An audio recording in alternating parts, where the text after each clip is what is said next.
Hi, everyone, and welcome back to another show. My name is Tyler, and I'm with Matt, the founder of ORATS. ORATS is an options analytics platform built on over 15 years of historical options data. And our dashboard is integrated with Tradier, meaning you can research and discover trades on our platform and then seamlessly send them through to your Tradier brokerage account. Last week on the show, we focused on finding a long strangle on MTB. And today we're going to be reviewing the 4 pillars of successful options trading and introducing a new way to learn strategies and tips for trading that we call ORATS University. Matt, if you're ready, do you want to share your screen and go over the trade from last week? Sure. Thanks, Tyler. So we're in here, paper trading in our positions tab of the dashboard. The dashboard's all the tools that we have. Of course, ORATS is built on data, so we have API console, but these are all the tools that we have, and we can manage our positions here. So as Tyler said, earnings kicked off last week, and we found a trade in MTB. This is an interesting one. One of the reasons that we found it was we thought it was very undervalued, not just for earnings, but just overall volatility in general, even non-earnings months. And so we put this strangle on, and it was about break even after earnings, but since MTB has rallied, so we're up a couple $100 as a matter of fact. So we could go and click on this. I've been watching it during the day because I wanted to exit it today, but if we look at the trade history, we could see how high this strangle was. It actually got up around $10. Now it's at 826. So we'll close it out. And theoretical value is 826. I think we could give them a couple cents here and get out of that for a couple $100 profit. So that's a nice one, Tyler. All right, nice job, Matt. And we should also look at our continuation of our SPY wheel strategy. So a couple shows ago, we sold this February 02 for $5.90, and it's 96 cents. So that's doing really well. And as you know, the wheel strategy sells puts, sells puts, sells puts, and then when we get assigned, then we turn around and we sell calls until it goes through our call strike. So that's doing pretty well. So yeah, trade's going all right here, Tyler. All right, good to see that, Matt. So this week we're going to be doing something a little different. We normally go and find a trade for earnings or based on an option scan or a stock scan or back testing. And this week we thought it'd be nice to go over the philosophy of ORATS and sort of why we've built the tools we've built, designed all around the principle of you becoming a better options trader. And we've sort of built this mindset of these 4 pillars, and we call these the 4 pillars of successful options trading. And they are research, implementation, risk, and review. And all of our tools are built around these 4 pillars. And today we're going to be reviewing those and sort of going back and forth between the tools that we use for each pillar and how they help us make trades. And, Matt's been in the industry for a very long time, and that's sort of how ORATS has evolved through these 4 pillars. So we're excited to share them with you, and we're also going to be showing you our newly released ORATS University, which is a way for you to look at all of our stuff, really fine detail. We've explained a lot of stuff, a lot of tips and stuff that Matt's learned throughout the years. So we're going to be jumping back and forth between that and our tools. Does that sound good, Matt? Yeah, it's a very good introduction, and I'm excited to get into this because sometimes traders feel a little bit lost, and there's so many things coming at them that I want to put this in your head, and if you come away with anything after listening to this, it's the 4 pillars of successful trading, and I think really all successful trader, at my time, like Tyler said, I've been trading since, you don't even want to know, but like many decades, and studying successful traders. As a successful trader myself on the floor of the SIBO exchange as a market maker, and then I personally backed 14 traders down there. So these are the synthesis, the approach that successful option traders take. So basically you're researching, and that has a lot to do with how are you going to find your edge. We like back testing. If people kind of boo-hoo back testing, everyone does some type of back testing. That's just looking at charts, looking at history, and seeing how you would have done had you traded a certain way. So one of the first things that we did at ORATS was to build a back tester.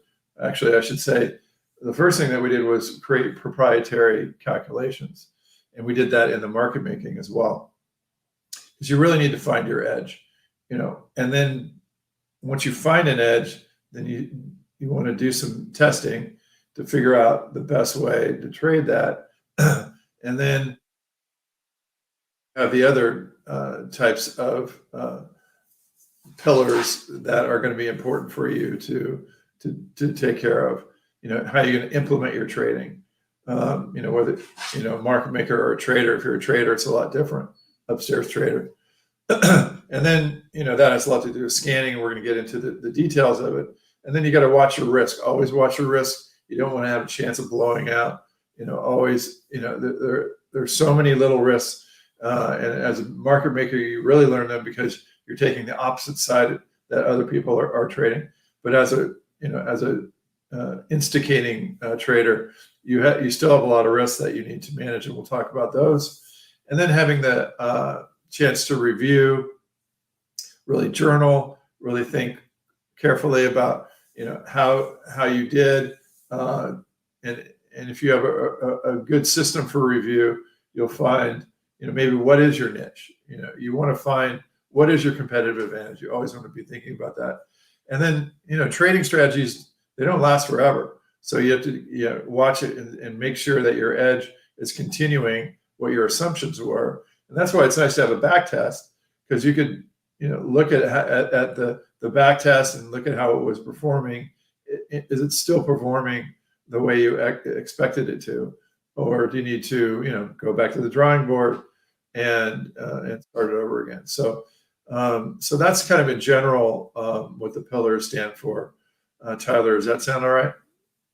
Sounds good. How about we dive into the first one, which is research. It's kind of it's one of our largest pillars, and we have a lot of data and tools around this. Very important to get off to on the right foot here. So definitely. So of course, as I started to talk about, it's really, how are you going to differentiate yourself? How are you different? Like I always, when traders used to come to me, I'm like, how are you different? How is this strategy different? Why didn't someone else find it before or something? So it really involves at the very blocking and tackling fundamentals of trading is data. And how are you going to obtain the data?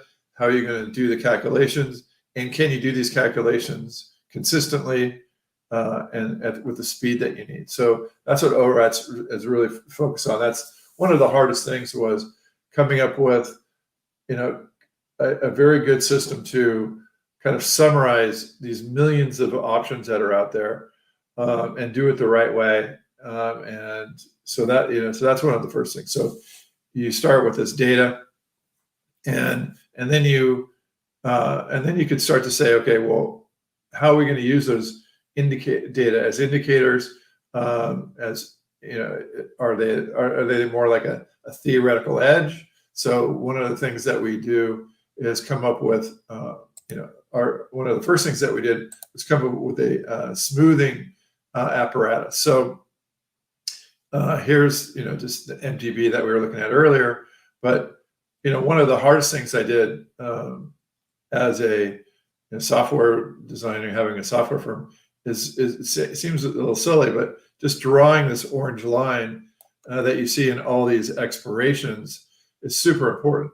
And why is it so important? Well, it gives you a relationship between all the strikes, and then it gives you good theoretical value along this line, and also good Greeks. So you can imagine if this line was off, because of some weird or illiquid options, it's really going to throw off your theoretical values, your scanning, and everything. So one of the first things we do from the proprietary indicator standpoint was to come up with very good ways to summarize the implied volatility skew, come up with theoretical values, and then start to look at earnings effects, then start to look at defining how steep this smile is. That's our slope, we call it. And then start to forecast all those. And then once you have all that data, then you start to say, okay, well, how would I have done if I would have, bought this skew when the forecast was a certain amount? So there's millions of things you could do after you start to get this, but it really comes down to, and the basis of all of it is solid data and getting that solid data summarized. Matt, that was a great explanation.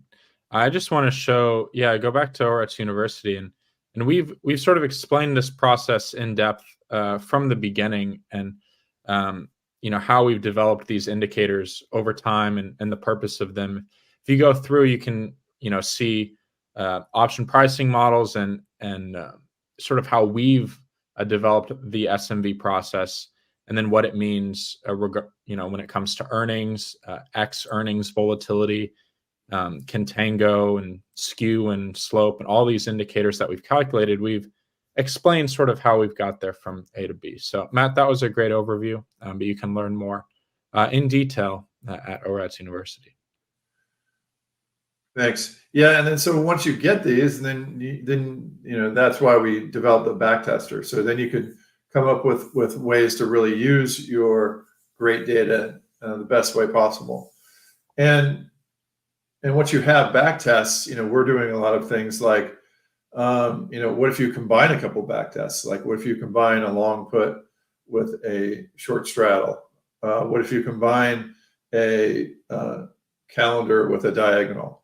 What if you have a double calendar? There's a lot of you do once you have backtesting, and including using machine learning. Like, when is the best time to trade certain strategies? So what we want to come up with is a way then to find the best strategies using the best data, and then using our indicators to time it. We don't want to be trading during these days potentially. We don't want to be trading if the VIX is on an uptrend. We don't want to be trading this if slope is declining. There's a lot of things that you want to be looking at that, machine learning and all of the things out there right now can help you identify some of these predictive indicators, help you trade better. So that's one of the things that goes into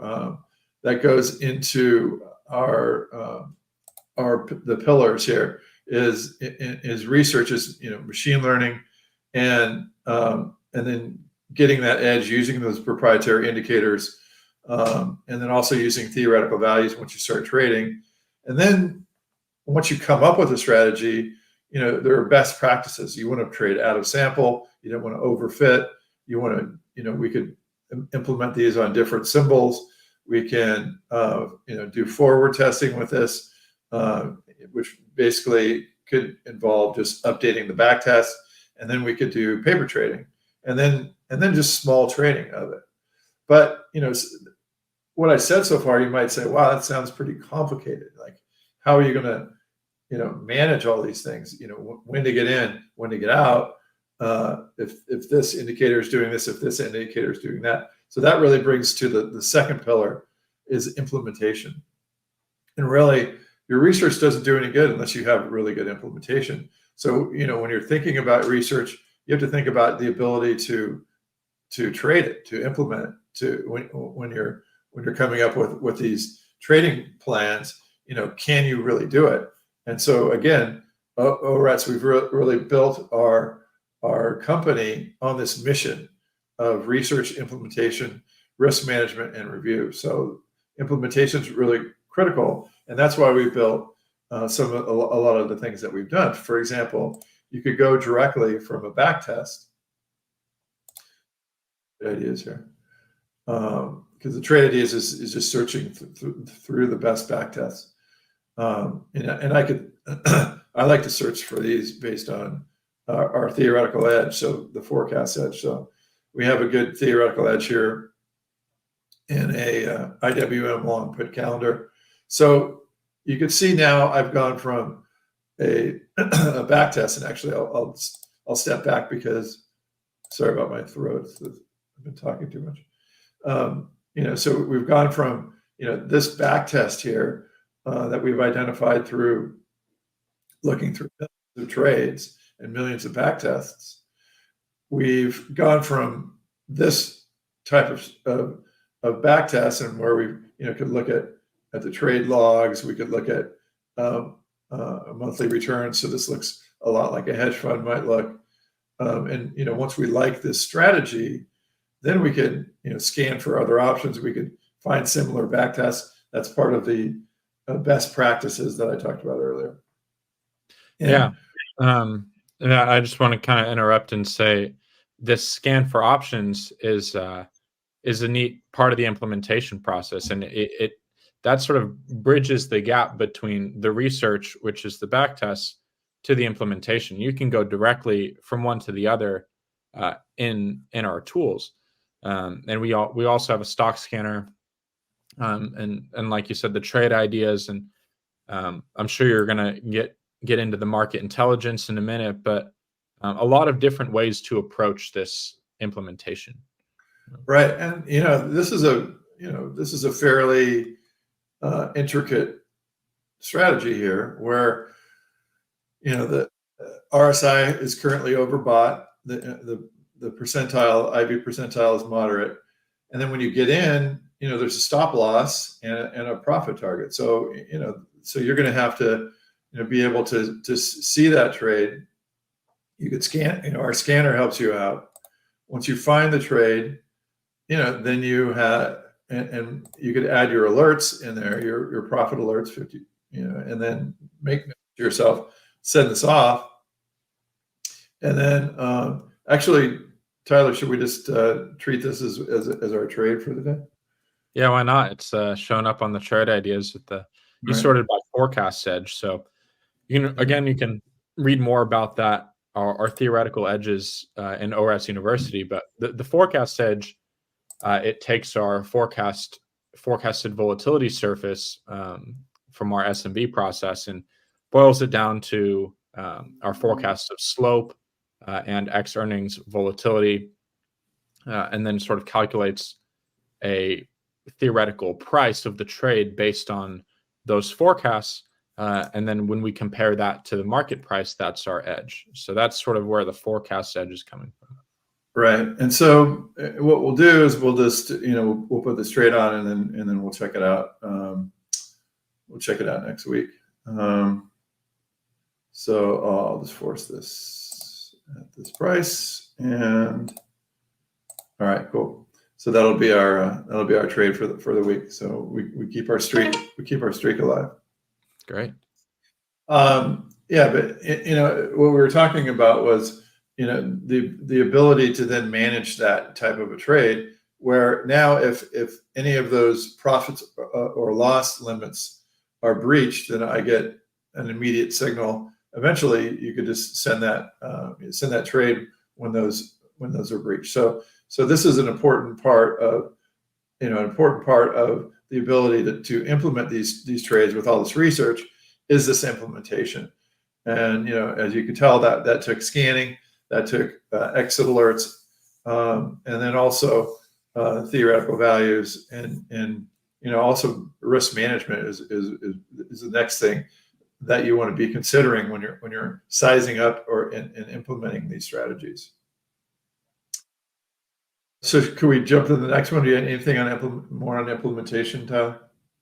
I mean, implementation is a tough thing to get right. You got to have live data, you got to have scanners, everything's got to add up. And that's why we've built so many tools around this. It really requires a holistic approach. Yeah, good point. So yeah, with the risk management, we're working on building a lot more tools for this. But yeah, it's all about looking at your portfolio risk, and I mean, Matt has many years of experience managing risks. So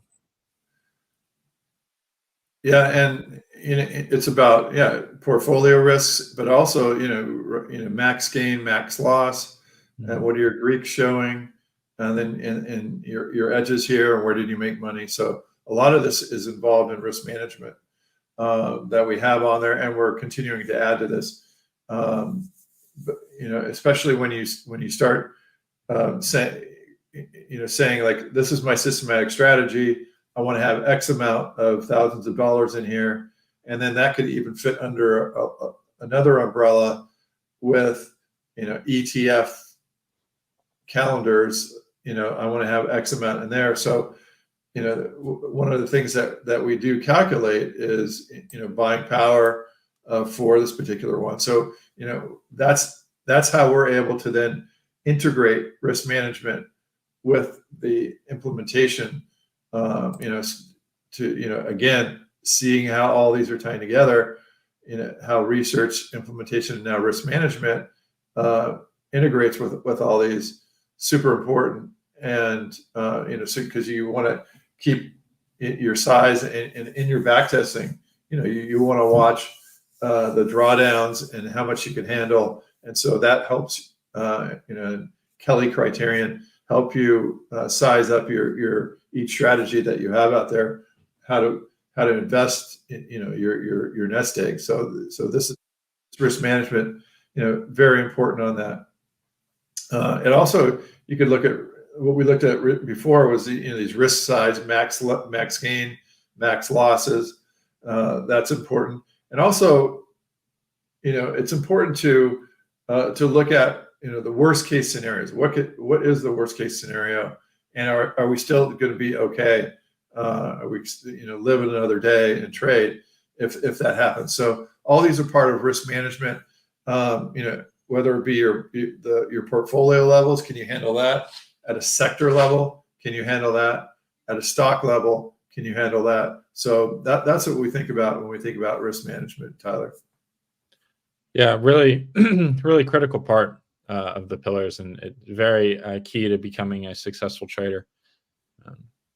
So yeah, what we're doing here is really empowering, everybody to have the tools that you need to, make money trading options. And the last pillar is review. And so that's sort of what we did at the beginning of the show today. We reviewed the trade from last week and how we performed. And that's sort of, a little bit about what this show, Driven by Data, is about. We're practicing that fourth pillar, reviewing our trades and making sure we're really being honest with ourselves about how it's doing, and then learning from that and practicing the things we've learned going forward. And the key thing about this approach is that it keeps you consistent, because it's hard to review if you're haphazard. But if you're consistent, this gives you, and it takes a lot of stress out of it, because if you know what you're going to do, what your max loss is, can you handle that? Think about it now. Yes, can you handle it? If this happens, you don't have to panic. You have plans in place. And then if you have a consistent strategy, or a few of them, many of them, if you're paper trading, then you can start to review and say, okay, how did these strategies do? How did they do versus our expectations? How did they do versus what the backtest would have predicted?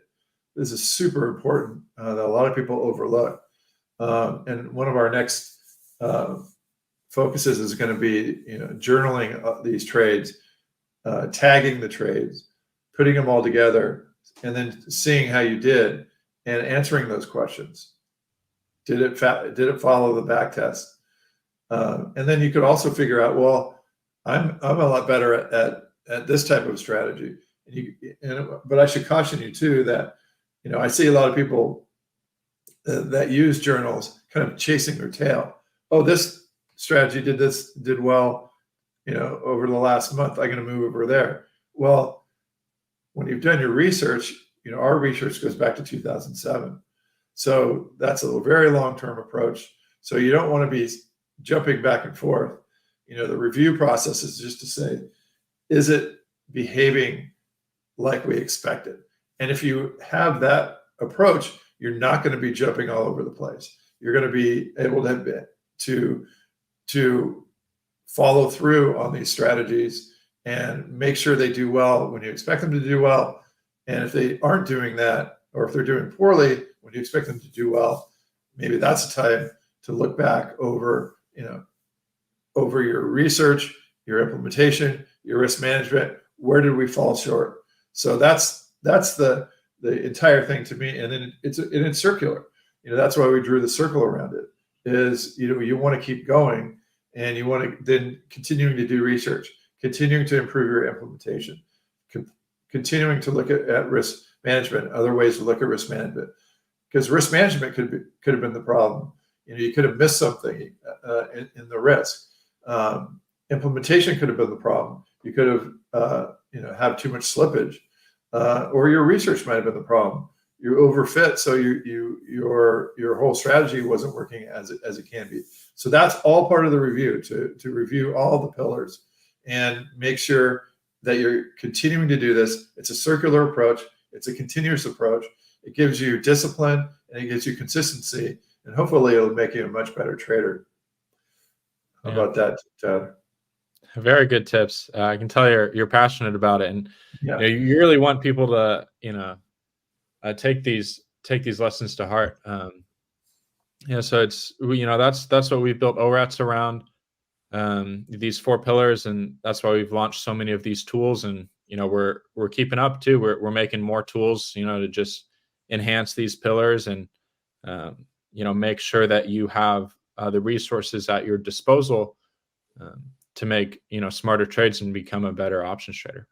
Yeah, you mentioned like the passion. I mean, because what I understood pretty early is, as a single market maker on the floor, I could only do so much. But I came up with a lot of these things to be able to have more market makers on the floor, more tools, more forecasts, more theoretical values, looking at risk management. We were always the first ones there and the last ones to leave, looking at all this stuff. So if you're going to make money, it is difficult. If you just want an easy way, you're in the wrong place. This takes discipline. It takes hard work. But after that, using the right tools, that's how you are profitable. And that's a way to really improve your trading and watch your risk and utilize these tools and make yourself a more successful trader, Tyler. All right. Thank you, Matt. You can, I hope you guys got a lot of information out of this. But if you want to read more about it, we have orats.com/university. And that sort of dives into the 4 pillars in depth. The tools we've built around it are indicators and everything like that. So you can go there to read more about it. Thank you, Matt, for explaining all those. And have people comment, if they have different ways, or if they're using this, or how they found this. We love to hear from you guys. So comment and let us know. Either contact us or in the comments of whatever video you're watching. Great. Yeah. Thank you, Matt. Thanks, guys. We'll see you again next week. Thanks, Ed.